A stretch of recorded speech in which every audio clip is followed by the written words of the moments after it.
Pause for a moment and look at the device in your hand. Feel the surface beneath your fingertips. It feels solid, smooth, and permanent. Yet you are touching something that defies the rules of nature. This is not just a screen. It is a frozen liquid, born from fire and shaped from common desert grains.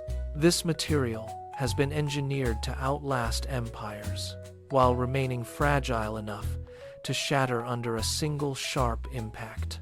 We carry these windows into the digital world every day, sliding our fingers across a surface that exists in a state of permanent, suspended chaos. We rarely stop to consider that the very thing connecting us to the world is a paradox of science. It is a material that has been refined by heat, fused at temperatures that would melt stone, and cooled into a state that is neither solid nor liquid in the traditional sense. This is the secret life of glass. Before it was a tool for communication or a barrier against the storm, it was nothing more than raw, shifting sand.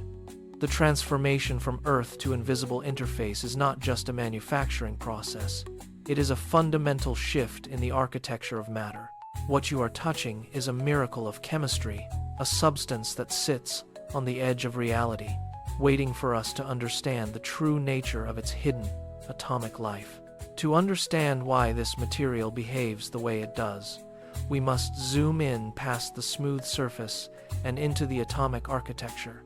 Imagine a diamond or a piece of metal. Their atoms are locked in a rigid, repeating grid, an orderly dance of geometry.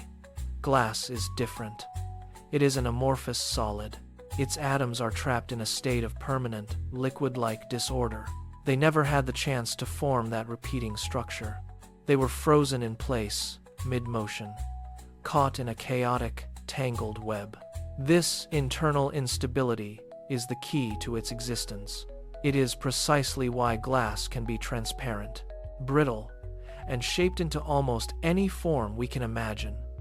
The recipe for this transformation is simple, yet violent. Silica sand, soda ash, and lime are fed into a furnace and fused at a staggering 700 degrees Celsius. At this heat, the solid grains lose their identity, collapsing into a glowing, molten river. In that inferno, the atoms scramble, colliding and shifting, until they are suddenly quenched. The heat is pulled away, locking that frantic, liquid chaos into a solid state. It is a snapshot of movement, a frozen moment of intense thermal energy that defines every pane of glass in the world. Once the glass is molten, it enters the most ingenious stage of modern manufacturing, the float glass process. Imagine a river of liquid metal, a bed of molten tin, flowing in a controlled stream. The glowing glass is poured directly onto this surface. Because glass is less dense than tin, it does not sink. It spreads. It floats. It stretches out across the surface of the metal like oil on water, naturally settling into a perfectly flat, uniform sheet. Gravity and surface tension do the heavy lifting, creating a level of precision that human hands could never achieve. As the glass travels along this metallic path, it gradually cools and hardens, emerging as a continuous, flawless ribbon. Before this innovation, windows were wavy, distorted, and limited in size. This breakthrough changed the horizon of every city on Earth. It allowed architects to abandon the heavy stone and brick of the past, replacing them with soaring, transparent walls that catch the sky. The skyscraper was no longer just a building. It became a vessel for light, a giant crystalline structure made possible by the simple, quiet physics of glass floating on a sea of liquid metal. The human landscape was forever reshaped by this single, industrial marriage of fire and tin. Not all glass is created equal, and when the environment demands more, chemistry answers the call. Consider the laboratory or the kitchen.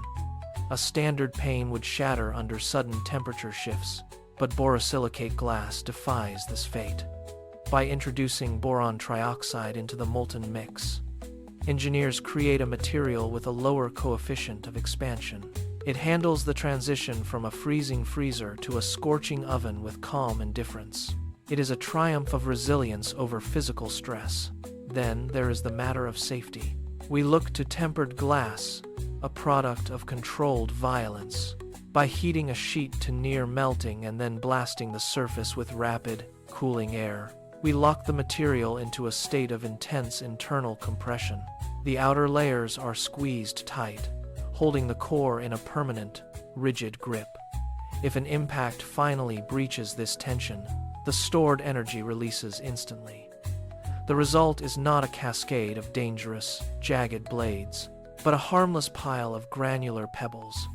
We have learned to turn the inherent fragility of the material against itself, bending the laws of physics to protect our homes and our lives.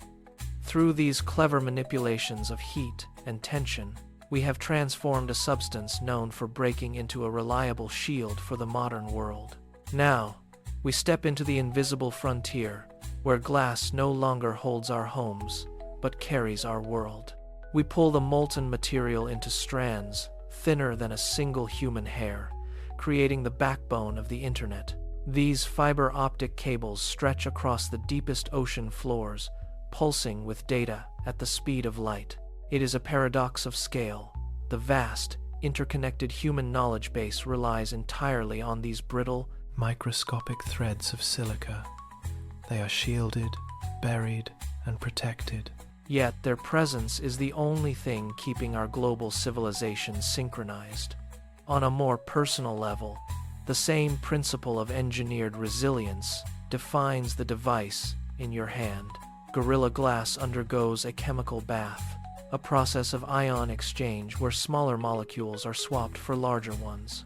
This forces the surface into a state of extreme compression, creating a shield that resists the daily friction of keys, grit, and accidental drops.